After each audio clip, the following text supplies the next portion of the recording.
Voilà, donc bonjour Maya. Bonjour, José. Merci d'être venue ici. Nous sommes à la librairie Almora qui nous reçoit. On a la bonne distance de sécurité. Exactement. Voilà. Et donc, je vous reçois pour la publication de votre livre chez Almora en novembre dernier, en novembre 2020. J'irai danser en Inde. Voilà, la caméra est là. J'irai danser en Inde.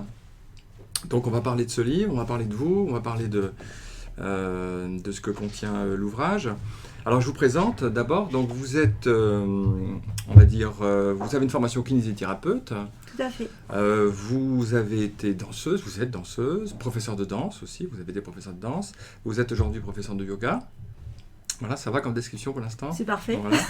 Et dans votre livre, vous racontez plusieurs voyages en Inde. Et en particulier, vous racontez, pour moi c'est ce qui m'a vraiment touché, vous racontez la rencontre d'un homme exceptionnel, d'un maître de danse, d'un gourou, c'est au sens de maître, Kittappa Pillai. Alors oui, on dit Kittappa Kittappa, Pillai. d'accord. Kittappa Pillai. D'accord. Kittappa Pillai. Voilà. Et vous l'avez rencontré, Tamoul. vous l'avez rencontré dans le sud de l'Inde. Dans la ville de Thanjavur, Thanjavur. que l'on nomme Tanjore en français, voilà, puisque c'était le lieu où il était né et que traditionnellement, puisque quand je l'ai rencontré, il avait 87 ans, il était retourné dans sa ville comme il se doit selon la tradition de naissance pour terminer tout simplement ses dernières années de vie. Oui. Voilà, et on s'est croisés à cette toute fin de vie, au crépuscule de sa vie, où il y a eu cette dernière transmission possible pour lui et puis de recueillir tout cela pour moi. Oui, alors on va parler de cette transmission dans un instant, mais le livre ne porte pas que sur la rencontre de ce maître. Exactement. Il y a aussi tout vos voyages en Inde, votre découverte de l'Inde, votre amour de l'Inde, et en fait c'est une description de la vie typique du sud de l'Inde. Vous décrivez certains personnages, des tailleurs, votre rapport à certains animaux, une éléphante, etc. Donc on a vraiment l'impression de se promener avec vous dans les rues colorées et bruyantes, il faut le dire, du sud de l'Inde, dans le Tamil Nadu. Oh, comment ouais.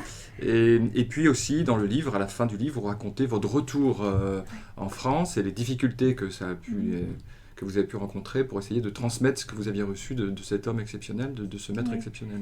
Et même, avant que de transmettre, comprendre tout simplement où était ma place. Ouais. Voilà. C'était ça la première question. Je crois que ça peut s'apparenter à un pèlerinage. On sait que les routes de Compostelle sont très très fréquentées actuellement. On va vers le but, mais une fois qu'on est arrivé au but, comment on fait pour revenir ? C'est la question qu'on se pose certainement jamais, parce qu'on prépare toujours le voyage, le but est loin, le but est dans le chemin, etc. Mais quand le but est derrière, et voire même qu'il s'est déplacé, qu'il s'est transformé, on revient comment ? Avec quelle identité ? On en fait quoi ? Quel est le sens dans la vie de tous les jours ici, puisque je ne suis pas indienne, mais que je me suis quand même complètement immergée dans cette Inde traditionnelle. Et c'est pour ça qu'il y a la rencontre, comme vous l'avez dit, de personnages typiques, des rues, etc. Parce que c'est vraiment épouser au plus profond la culture dans la vie. Je suis allée là-bas vraiment pour danser ma vie. Et puis après, les 20 ans qui ont suivi, puisque c'était il y a 20 ans, j'ai mis 20 ans à poser cela sur le papier. C'est maintenant comment je vis la danse au terme large de danse qui peut être à nouveau pris sous forme de vie, de yoga, voilà, tout ça ça se rejoint, ça se recoupe. Maintenant, j'avais pas forcément la réponse, parce que quand on est dedans dans l'action, on est dedans, et qu'on le sait très bien, en yoga il y a cette notion de recul, de faire le point en soi, et qui nécessite du temps.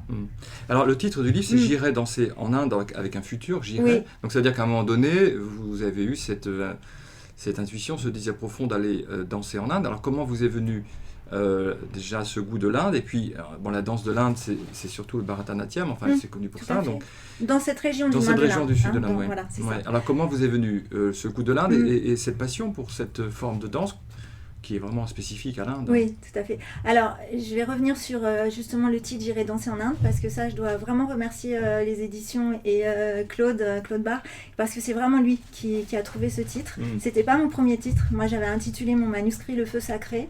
voilà, titre complètement hermétique pour le Quidam, mais qui était vraiment au plus près de ce que je voulais, de ce que je ressentais, et qui était, et c'est pour ça d'ailleurs que je termine le livre sur ce dernier terme, Agni. Et lui, il m'a dit, mais moi je pense que le titre, en fait, c'est J'irai danser en Inde, et c'est génial, parce que c'était ça effectivement le bon titre, parce que c'est typiquement la phrase que je me suis dite à un moment donné. Mais à quel âge alors ? Voilà. Alors, de ce qui est d'aller en Inde pour la danse, j'avais voilà, une trentaine d'années. Hein. Mais la rencontre avec la danse, elle ne s'est pas faite en Inde, elle s'est faite en France. Et ça a été à travers d'un spectacle que j'ai vu au Théâtre des Champs-Élysées. Et là, j'étais beaucoup plus jeune, j'étais adolescente. Un spectacle donc de Bharatanatyam. De Bharatanatyam. Alors oui, de Bharatanatyam, moi c'était une création avec Malavika, hein, qui est la première qui m'a vraiment éveillée à cet art et m'a donné l'amour de cet art par la beauté que ça représentait, ce choc esthétique que j'ai éprouvé lors de ce premier spectacle dans le théâtre à Paris et qui a été déterminant après pour la suite. Et puis après, bien des années plus tard, parce que moi j'étais étudiante, j'étais pas du tout dans un milieu artistique, dans un milieu plutôt médical, etc. Je n'ai eu de cesse, à partir du moment où j'ai rencontré cette danse sur scène, de me rapprocher de cette danse. Et à Paris, c'est quand même la voie royale, parce qu'il y a absolument tout. Donc je me souviens, j'ai épluché les pages de l'officiel du spectacle, et puis j'ai allé voir tout ce qui se faisait en la matière à Paris. Et je crois que bien avant de partir en Inde, à cette époque-là, jamais même j'aurais imaginé que tout ça allait s'incarner. Je me suis beaucoup formé l'œil en allant voir d'autres, en regardant ce qui se passait. Et puis il y a eu un moment décisif où j'ai eu envie que l'Inde soit autour et de voir si ce que j'avais perçu et vu en France, ça correspondait à la source, voilà comment c'était. Donc je n'ai pas commencé la danse indienne avant d'être allée en Inde. Je suis d'abord allée en Inde, ça a été un premier voyage, donc ça dans les années 90. Et pour moi, c'était même pas question de devenir danseuse de Bharatanatyam. Voilà, c'était d'abord rencontrer l'Inde. Mais le fil, et heureusement que j'ai eu un fil conducteur, parce que quand on connaît le foisonnement de l'Inde, ça a été effectivement ce fil de la danse. Oui. Mais vraiment, au moment où j'ai éprouvé cette émotion si forte qui me parlait, que je sentais à la fois là, proche dans mon cœur, mais aussi inatteignable, parce que voilà, un background culturel complètement inconnu. Il y a eu du temps, il y a eu de la réflexion, et ça n'a pas été tout de suite, je vais partir en Inde.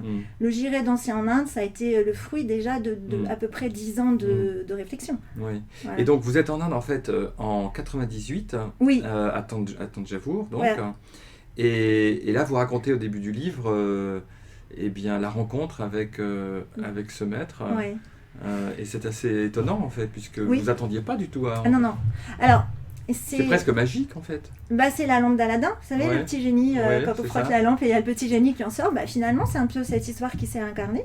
Parce que c'est vraiment l'achat de cette lampe à huile dans une fabrique de lampes à huile que je voulais ramener, et je voulais ramener cet objet en France.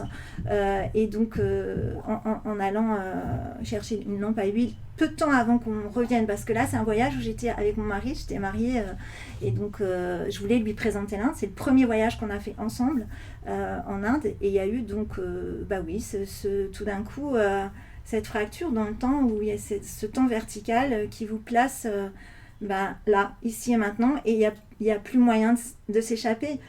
Et quelqu'un vous parle de ce maître en fait qui est à Thanjavur. Alors en fait, en frottant la lampe pour la faire briller, la personne qui était en train de faire briller la lampe me dit, dans un langage quand même un petit peu complexe, tamoul, anglo, comme on sait que ça peut se passer en Inde, mais tu veux cette lampe à huile, mais c'est pourquoi? Alors je lui dis, peut-être un jour ce sera sur scène, parce que je vais danser, et là il me dit, mais quel est ton maître?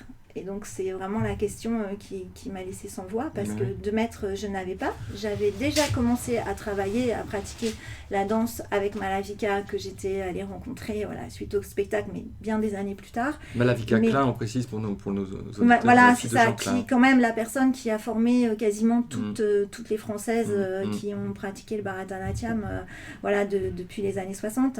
Donc c'est presque un passage absolu d'être avec elle.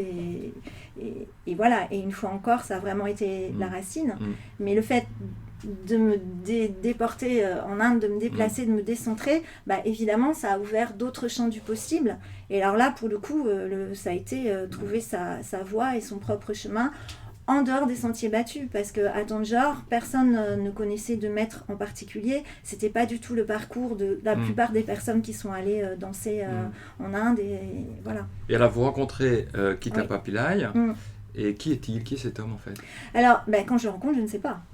Mais je sens que c'est quelqu'un. Avec la révérence qu'il y a autour de lui. La maison, qui dégage une force extraordinaire, maison traditionnelle de plus de 300 ans, avec ses colonnes, le patio, voilà, que je décris, et qui est vraiment le cœur de la vie et de la transmission, puisque dans cet enseignement traditionnel, comme il était encore à l'époque où j'ai rencontré Guru Kittappa Pillai, il n'y a pas d'école de danse. Je ne vais pas prendre des cours dans une école on est à plusieurs dans une classe. Non, c'est vraiment au centre de la vie, de la maison du maître et de toutes les générations de ce maître qui a 87 ans et donc qui est entouré de ses enfants, de ses petits-enfants. Donc vous sentez que c'est une autorité qu'on a? Alors, je sens que je suis au pied de la montagne parce que déjà, la stature du personnage est imposante. Oui. Je crois qu'on peut le voir un tout petit peu ici sur cette photo qui a été prise par mon mari pendant la classe dans la maison. Oui, c'est un donc peu petit, au centre. Moi, c'est dans le livre. Voilà. Et vous pouvez peut-être montrer Tanjore sur la carte. Alors, Tanjore, je dis souvent que l'Inde, c'est une oreille d'éléphant. Voilà, ça a la forme d'une oreille d'éléphant. Et donc Tanjore se situe bien au sud, dans cette partie-là qui est le Tamil Nadu. Au sud de Pondichéry. Ici. Donc, sud de Madras. alors c'est entre, il y a quand même une dizaine d'heures de train, train indien certes, mais c'est bien dans le sud. Voilà. Et ça a été le lieu a été déterminant. Il y a eu une sorte de fusion entre ce lieu où je me pose, où je m'assois dans le temple et où je sens que je suis bien, spécifiquement dans ce temple-là, qui est très particulier par rapport aux autres temples dans le Tamil Nadu. C'est pour ça d'ailleurs que je tenais qu'il soit lui sur la couverture, parce qu'il n'y a pas cette façade polychrome comme on a un petit peu partout. En Inde, c'est très spécifique, c'est ce granit rose. Et il y a une ambiance extrêmement particulière dans ce temple, où il n'y a pas les marchands du temple, il n'y a pas le bassin d'ablution. C'est un temple qui a été inscrit en tout cas au patrimoine de l'UNESCO, et qui fait vraiment partie de l'architecture dravidienne spécifique. Voilà, donc le lieu est déterminant parce que c'est le lieu aussi qui me souffle de m'arrêter, de me poser. Déjà la petite éléphante aussi qui me séduit à l'entrée du temple. Et puis cette question, mais il doit y avoir un maître quelque part dans cette ville, parce que là je sais que c'est une ville où la tradition dansée existe depuis longtemps, mais où ? Voilà, et donc il y a eu cette vibration de cette question le matin, et le soir même la réponse s'est incarnée avec cette rencontre via l'achat de la lampe magique qui m'a conduit. On dirait un conte. Voilà. C'est un peu un conte, mais les contes ils sont faits des preuves aussi. Et alors ce maître de Bharatanatyam, il n'a jamais eu de disciple occidental. Alors, ce maître de Bharatanatyam était, on va dire, dans notre langage occidental, à la retraite. Ça faisait plus de 15 ans qu'il avait fini d'enseigner, de parcourir l'Inde. C'était avant tout, comme tous les maîtres de danse, un musicien et un excellent chanteur. Donc il faut bien comprendre que la transmission de la danse en Inde, c'est d'abord du son, du rythme, avant que d'être du geste, et que ça se transmet par cela. C'est la vibration, Spanda. Et lui, il était là, et il était en attente de quoi, je ne sais pas. Il terminait sa vie entouré des siens. Donc, à ma connaissance, aucun élève occidental ne s'était présenté jusqu'à maintenant. Et après, je ne sais pas, il ne m'a pas raconté, mais de ce que je peux savoir de sa vie, c'était quand même quelqu'un de connu. Qui était d'une tradition de par ses lignées de père et mère du quartet de Tanjore. Donc le quartet de Tanjore, c'est quand même, ce sont les 5 frères, 4 frères qui ont transmis, codifié la danse indienne. Donc c'était un pilier. Et là, il vous demande, quand il vous voit, il vous demande de lui montrer ce que vous savez faire. Voilà, c'est ça. C'est-à-dire qu'en fait, il ne me demande pas à moi, il s'adresse à mon mari. On est dans on est dans un contexte traditionnel. Donc, c'est moi qui suis peut-être la future disciple, mais c'est à mon époux qu'on s'adresse. Voilà. Donc c'est lui qui a été complètement investi, donc mon mari, Laurent, de cela, parce que c'est à lui qu'on posait les questions et c'est lui qui répondait. Moi, j'étais silencieuse, je ne prenais pas la parole, mais j'écoutais et je commençais à ressentir qu'il y avait quelque chose qui était en train de sacrément s'organiser.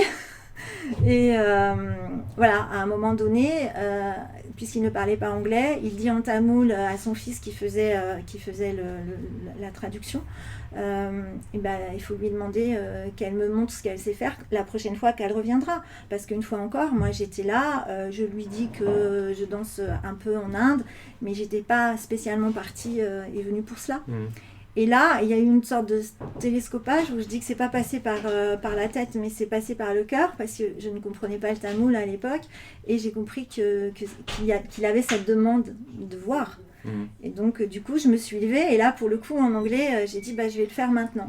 Et en même temps, c'est une sorte de ressort comme ça qui m'a animée intérieurement, mais qui m'a aussi complètement bouleversée, désarçonnée.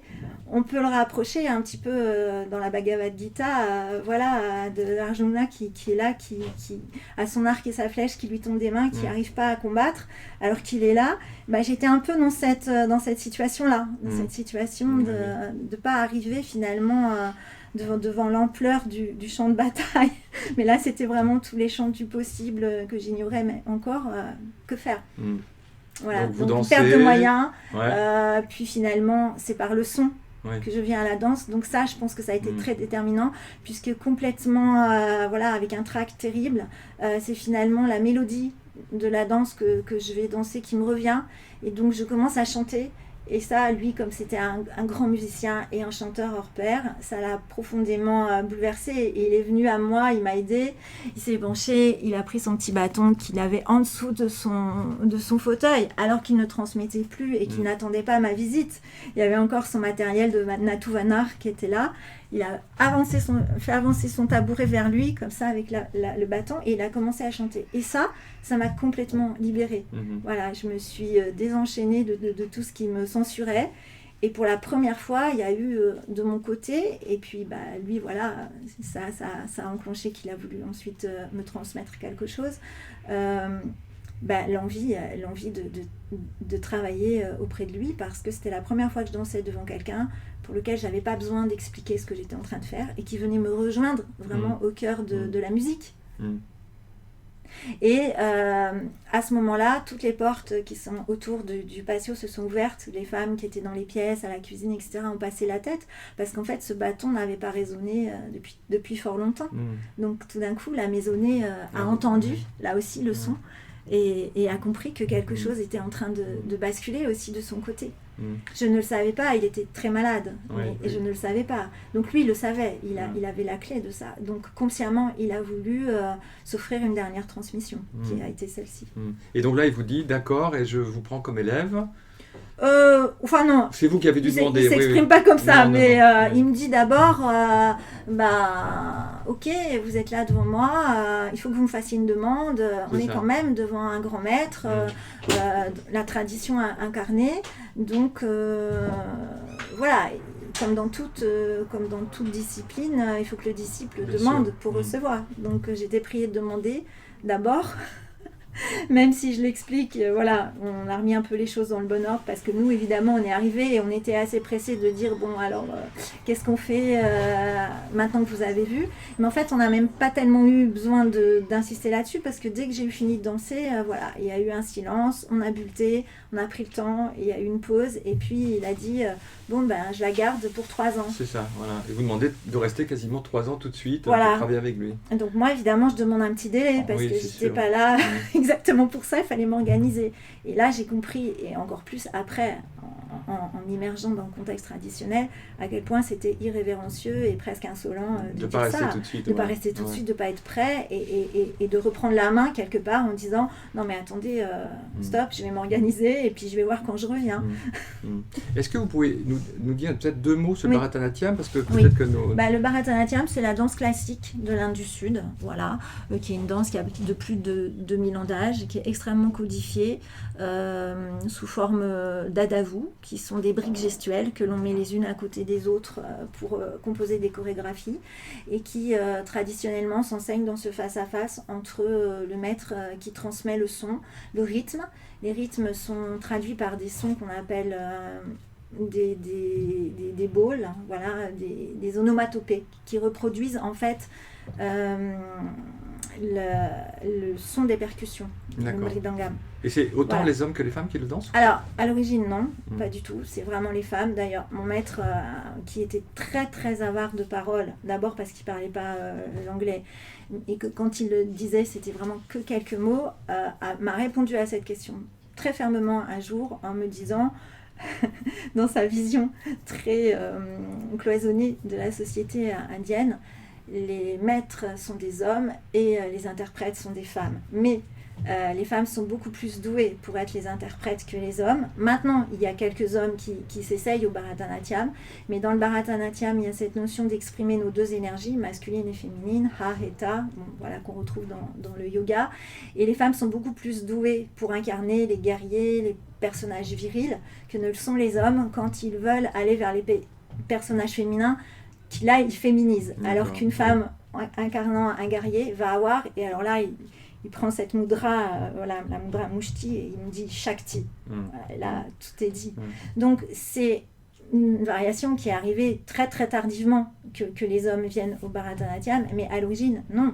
C'était les servantes du temple, des jeunes filles vierges qui étaient voilà, attachées au temple, que les familles confiaient au temple, et c'était très très lié à la vie religieuse. Bien évidemment, on n'en est plus là, même si actuellement il y a un retour de ramener la danse dans les temples, mais voilà, il y a eu tout, après la colonisation anglaise, il y a eu tout le passage vers l'extérieur qui a fait que pour sauver le Bharatanatyam, on en a fait une discipline théâtrale, sur scène. Et c'est lié aussi donc à Shiva, le dieu danseur. Shiva, c'est notre saint patron, puisque c'est lui qui crée le monde en dansant.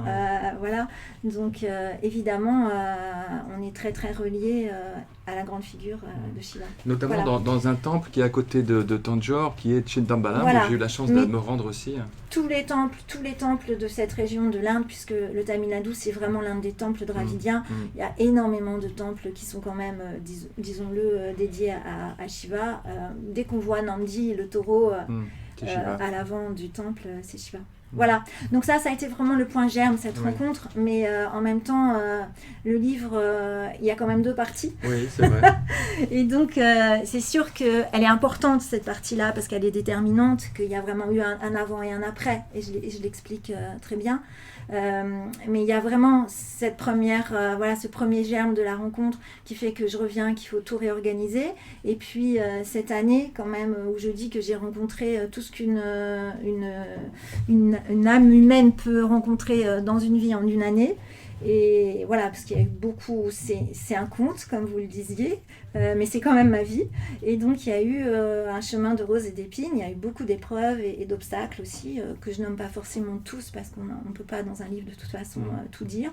Et puis qu'il y a des choses qui m'appartiennent pas, qui mettent en jeu d'autres personnages. Donc, moi, j'ai essayé d'être au plus proche de ma vérité, de ce qui a été vraiment la façon dont j'ai ressenti et vécu de l'intérieur cela.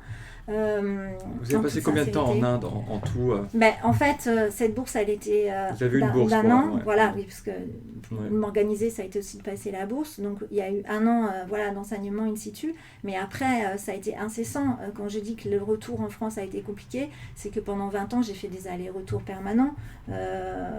Voilà, même si plus j'avançais, plus je commençais à comprendre où était ma place, que je pouvais vivre avec un pied de chaque côté, dans chaque culture. Voilà. Moi, quand je suis en France, je vis pas comme une Indienne en Inde, ça n'a aucun sens. Mais il y avait quand même ce fil très...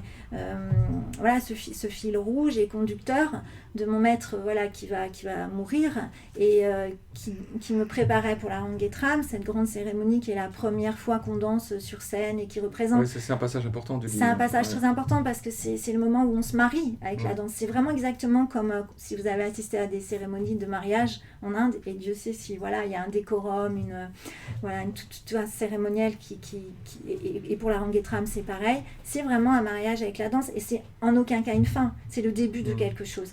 Et en général, le début de ce quelque chose est nommé lors de cette cérémonie. Et pour moi, ça a été tu transmets. C'est ça. Et ça, d'autant plus que Guru Kitaba Pillai n'était plus là au moment de la Rangetram, qu'il était décédé, et que dans la Rangetram, c'est pas la danseuse qu'on vient voir, c'est l'enseignement du maître, il faut pas se tromper. Voilà. Donc c'était cette transposition possible en dehors de l'Inde, de l'enseignement de ce grand maître qui était extrêmement connu et révéré en Inde, et notamment à Tanjore, et qui, je pense, m'a donné un statut un peu particulier dans le contexte, de Tanjore. Là, c'est le cas de le dire, je suis connue comme le loup blanc parce que tout le monde m'a vu circuler et surtout veiller, mon maître aussi jusqu'à sa mort. Donc ça a été assez particulier. Et alors, quand vous revenez, quand donc cette cérémonie est passée et réussie, on peut le dire quand même. Et après, vous revenez... Réussi, je sais pas si on peut dire réussi. En tout cas, ça a été ça a été... Vous l'avez vécu comme ça, en état de presque de transe, en fait. Oui, moi je dis c'est presque un samadhi, parce que c'est vrai que... Et alors là, toutes les personnes qui étaient autour de moi en ont été témoins. L'énergie a été croissante et après pendant pratiquement 48 heures, presque 3 jours, je n'ai pas pu ni dormir, ni manger, ni revenir à la vie dite normale des hommes sur Terre, parce que j'étais complètement habitée, propulsée dans cette énergie autre, où j'ai compris ce que voulait dire que Nataraj danse depuis toujours. Et qui n'a pas de fin. Mais ça, je l'ai compris au niveau de l'énergie, parce que j'étais plus capable de redescendre et de revenir ici. C'était un arrachement. Je pense que je sais pas, c'est l'équivalent, je me suis jamais droguée, mais ça doit être l'équivalent d'un shoot ou de quelque chose comme ça. Et alors, donc il faut revenir sur Terre, et en France. Alors, est-ce que vous avez enseigné la danse, le Bharatanatyam, mais pas que le Bharatanatyam? Alors, Qu'est-ce que vous avez fait de cet enseignement après? Oui, ça a été vraiment toute ma question. Des professeurs de Bharatanatyam, il en existait beaucoup en France, on ne m'attendait pas. Et voilà, donc comprendre ce que ça veut dire de transmettre là où on est. Et puis surtout, je ne me sentais pas tellement légitime de ça, parce que moi j'étais une interprète, j'étais allée en Inde pour m'initier, et donc j'avais toujours ce sentiment d'être un petit peu... un disciple, et que enseigner c'est autre chose, mais c'est bien pour ça, maintenant je le sais, c'est bien pour ça qu'on m'a demandé de le faire, parce que ça permet de trier les connaissances, d'y revenir, de jamais l'abandonner, de répondre à des questions qu'on s'est peut-être jamais même posées soi-même, enfin tout ce qui constitue la transmission de quelque discipline que ce soit. Donc comme j'ai migré vers la campagne et j'ai quitté Paris, et ça c'est vraiment mon voyage en Inde qui a été déterminant de ça aussi, on s'est réorganisé autrement suite à ce voyage en Inde. Et là encore, je salue mon époux quand même, parce que c'est une des raisons aussi pour lesquelles j'ai écrit le livre, c'est de faire comprendre que c'est pas que mon histoire personnelle, c'est une histoire de couple aussi, parce que lui m'a porté en restant en Occident, mais il a vraiment été... Il vous a soutenu tout le temps, oui. Il a soutenu, et puis plus que ça, il a vraiment organisé aussi les étapes, et notamment il avait anticipé que le retour allait être quand même assez complexe, et il y a eu donc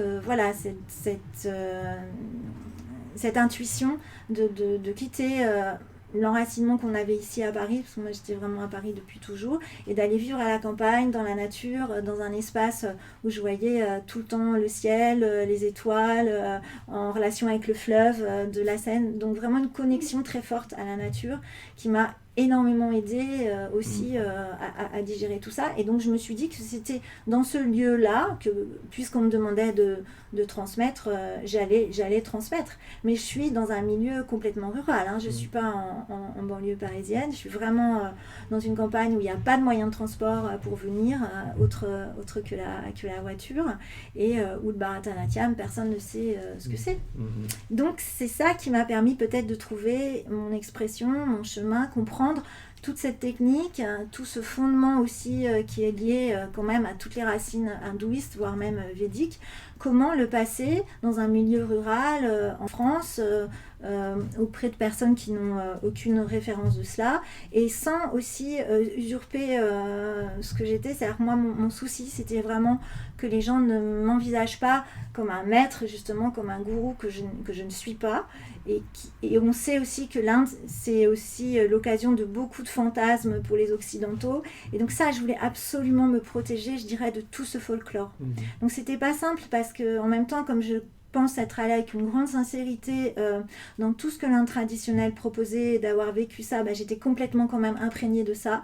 Mais en même temps, j'avais envie de dire aux personnes auxquelles j'allais transmettre, attention, ne vous trompez pas, je suis quand même une femme occidentale. Sous le sari, il y a une femme occidentale et qui cherche aussi son chemin. Mais en même temps, quand on enseigne, on doit fermement dire qui on est et ne pas être dans le doute. Sinon, ça ne marche pas. Quand on est élève, on a besoin d'un référent stable. Donc, ça a été un apprentissage, ça, oui. Donc, 15 ans, 3 x 5. 5 étant le chiffre de Shiva, ça a été ça. 15 ans de transmission, où la découverte, ça a été que les tout petits, j'ai commencé avec des enfants qui avaient 2 ans et demi, 3 ans. Ça, je ne m'y attendais pas du tout. Et ça a été un très beau cadeau que le Bharatanatyam m'a permis de rencontrer, jusqu'à devenir presque un petit peu la spécialiste de qui pouvait transmettre auprès des petits, parce que c'est quand même assez particulier. Et je précise bien que moi, mon but, c'était pas de commencer à raconter des histoires, des contes, pour faire passer sur une sorte de petites historiettes aux enfants, ce qu'était la danse indienne. Mon souci, c'était vraiment de les mettre quand même dans la tradition, à savoir le placement du corps et la rythmique et cet ancrage très particulier des frappes de pied, et qu'avant de danser sur de la musique, parce que souvent les parents disent « Oh mais ma fille elle danse déjà ». Oui, alors c'est Bollywood à la télévision, mais le Bharatanatyam c'est pas ça. C'est beaucoup d'années de placement, où avant de danser sur une musique, faut déjà intégrer le rythme et être soi-même un instrument de musique du rythme vivant.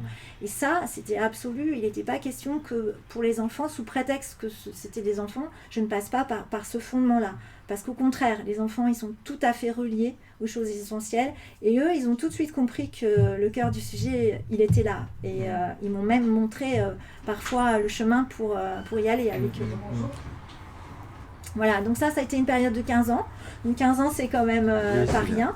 Il n'y a pas eu que la transmission par les cours. Il y a aussi eu beaucoup de spectacles. Voilà. Il y a eu un premier livre en 2009 qui était, alors là, volontairement un livre plutôt ouvert sur les images, pour enfin montrer une Inde belle, somptueuse, et pas toujours l'Inde. Vous savez, quand on voyage en Inde, on vous dit « Ah oui, mais comment tu peux aimer un pays où il y a de la misère, de la pauvreté, et les femmes, et ceci et cela ». Mais moi, tout ça, oui, ça existe, bien sûr que ça existe, je ne veux pas dire le contraire, mais ça n'a pas été mon angle d'approche. Et comme j'ai vécu vraiment de l'intérieur, je suis capable aussi de démonter aussi tout ça et de dire « Oui, mais non ». Parce que l'Inde, elle est faite de ça, elle est faite de tout et de son contraire. Et c'est vraiment comment on oriente le faisceau lumineux. Et c'est pour ça qu'il n'y a pas qu'une Inde. Il y a plusieurs vérités. Chacun a son Inde. Voilà. Et pour en revenir au thème du livre, voilà, c'est ça. Mon Inde, ça a été la danse. Mais la danse m'a permis de m'ouvrir à bien plus loin que la danse. Voilà, parce que c'est quand même la danse qui m'a fait rencontrer le yoga aussi. Oui, justement, j'allais poser la question. Donc, quel lien vous faites entre le yoga et la danse ? Eh bien, simplement, au moment de partir... le corps, bien sûr, c'est le corps. Oui, c'est le corps, c'est l'esprit, c'est le souffle, c'est la transmission. Les pauses. Je pense que le Bharatanatyam, on peut clairement dire que c'est le yoga de la danse. Pour moi, je vois aucun gap, aucun fossé entre les deux. C'est une forme possible du yoga. Que ce yoga dansé, oui. Alors, c'est la danse qui m'a fait rencontrer le yoga, parce que pour partir vivre justement mon année en Inde, je me suis dit, je vais être toute seule dans un milieu traditionnel, sans connaître personne, sans connaître la langue. Il va me falloir quand même quelque chose, un appui intérieur solide, autre que la danse, parce que la danse, forcément, j'y vais pour me faire, entre guillemets, remonter les bretelles, je vais être en difficulté, je vais pas être dans très bien, c'est parfait. On va me forger à cela, et je pense qu'en plus, étant occidentale, avec un vieux maître traditionnel, il va me mettre la barre peut-être encore plus haut que ce qu'il le faisait avec ses danseuses in situ.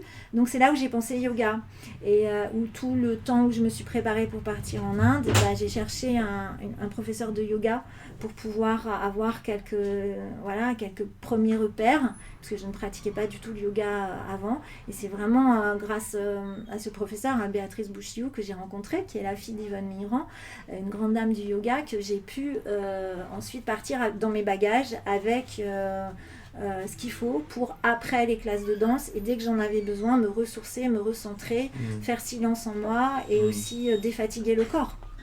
Et puis donc après, quand je suis revenue, j'ai eu envie de garder ce lien, et c'est exactement ce que signifie d'ailleurs yoga, une des définitions du yoga, entre l'Inde et l'Occident où je revenais. Et moi je me suis dit, voilà, étant kinésithérapeute, toute la notion anatomique, respiratoire était déjà là, présente, donc je pouvais que me couler dans cet enseignement. Donc j'ai fait l'école française de yoga pendant 4 ans, présentation d'un mémoire, et puis j'ai commencé. Une fois que j'étais diplômée, j'ai attendu quelques années encore pour enseigner. Mes premiers élèves n'ont pas été mes cobayes. J'ai continué à me former beaucoup et à continuer mes allers-retours avec l'Inde pour la danse. Je n'ai jamais pratiqué de yoga en Inde. Et puis un jour, ça s'est rejoint jusqu'à même arrêter mon métier de kiné. Et à dire on est plusieurs choses. Ça, c'est quelque chose dont j'ai eu conscience très très tôt dans ma vie. On est fait de plusieurs facettes et il faut les exploiter, les explorer, pas se définir qu'en une seule, ne pas mettre tous les œufs dans le même panier. Là, il y a un fil conducteur qu'on a nommé, le corps, l'esprit. Mais le yoga, ça a été une autre façon, finalement, grâce à cet enseignement de yoga, de trouver le chemin aussi pour enseigner la danse. Et puis maintenant, aujourd'hui, je suis professeure de yoga à plein temps. D'accord. Alors, et tout ce que ça veut dire aussi, c'est un autre sujet, dans le contexte actuel en Occident. En tout cas, donc j'invite les lecteurs vraiment à découvrir ce livre pour presque une initiation à l'Inde, en fait, à travers oui, c'est plus vaste que la danse. Oui, c'est pas, il ne faut pas spécialement être danseur ou aimer la danse. On peut ne rien connaître à la danse, ne pas être particulièrement attiré par la danse et aller en Inde. On a envie d'aller en Inde après ce livre parce qu'il y a les odeurs, il y a les couleurs, il y a le bruit, il y a tous les personnages aussi. Vous décrivez un tailleur qui est magnifique. Vous parlez aussi des animaux très présents en Inde, les vaches, les éléphants, les chiens. Ça, c'est quelque chose qui m'est très personnel. J'ai un monde au règne animal très fort depuis toujours, donc c'était évident que j'allais le retrouver en Inde. D'ailleurs, mon mari, pour vous dire quand même, la seule consigne qu'il m'a donnée quand il m'a laissé partir en Inde, il m'a dit, bon, écoute, là-bas tu vas vivre tout ce que tu as à vivre, mais tu me promets, tu me ramènes pas un animal. Et vous avez ramené un chien. J'ai ramené Viswasam. Voilà. Eh bien, merci beaucoup, Maïa. Je peux dire juste un dernier petit mot, juste à l'entrée du livre. Justement, puisqu'on parle de cela, le petit cercle que j'ai mis là, où c'est le Om, la syllabe Om, avec Ganesh à l'intérieur, voilà. Ganesh avec son bleu de l'Inde dont je parle dans le livre, qui est un bleu très spécifique, qui n'est pas celui du bouquin, donc c'est pour ça aussi que je l'ai amené. Mais là, vraiment, c'est un symbole très fort parce que je l'ai mis en entrée de livre pour dire, voilà, quand on dit quelque chose qui a de la valeur pour soi et pour ce qu'on a envie de transmettre, en Inde, c'est Om Mahaprana, le grand souffle qui dit, attention, Om, on marque un temps de silence.